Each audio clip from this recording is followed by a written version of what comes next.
So this brand new Briggs and Stratton generator was surging really bad. So I took the carburetor off, and the needle's good and all that. And then, as you know, they have, oh shoot, they have usually there's a needle coming out of there. And Briggs and Stratton cut that wire. This is a solenoid, a fuel cutoff solenoid. And what was my theory anyway was that this solenoid was kind of coming up into the carburetor and cutting the fuel off, or just a little bit. It would run on half choke. So I took a grinder and cut that needle off. Now I'm going to put it back together and see if that fixes it. So I guess I should go through how. So if you take, I don't know if I can screw it. I'll just take all this apart quick.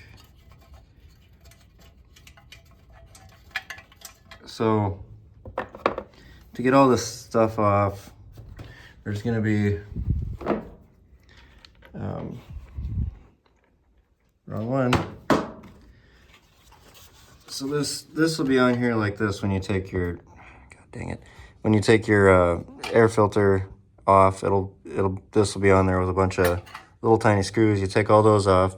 You're not going to get this off until you remove this tube back here. So you'll take that off first, and then it should come off. And don't forget there's a rubber grommet that's got to go back in there. See, there's that wire that they cut, and it's not here anymore. Then there's also a screw or a bolt nut holding the back plate off on the back side.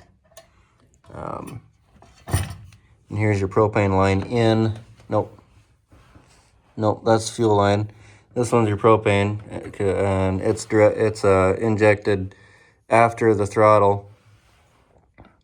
And it's just ran off of a regulator, so it's a preset pressure. That's why it only does 9,000 starting and 7,200 running on propane, and so much better on gas.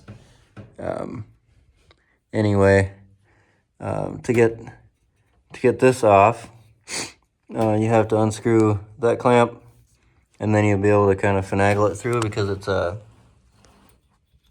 can kind of see it. It's a little jaggle thing. I don't know. And then on this side, you just got this spring, and you'll pull this governor all the way forward, and then you can kind of gently bend that wire out of the cradle, and you'll see what I'm talking about if you're gonna have to do this. I don't know why Briggs wouldn't have. That's kind of a hack job in my opinion. I mean, I can see it's a lot cheaper, but they should just cut it at the factory, because I can see a lot of people returning this generator because of that, or spending a lot of money at a shop. But if you're watching this, obviously you're gonna do it yourself. So I'll get it finished, put it back together, and we'll see if that fixed it. All right, let's try it again.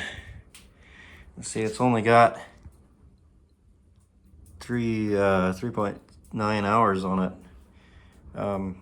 And it was having that issue already, and I thought it was a dirty carburetor, but it was very much not. So choke.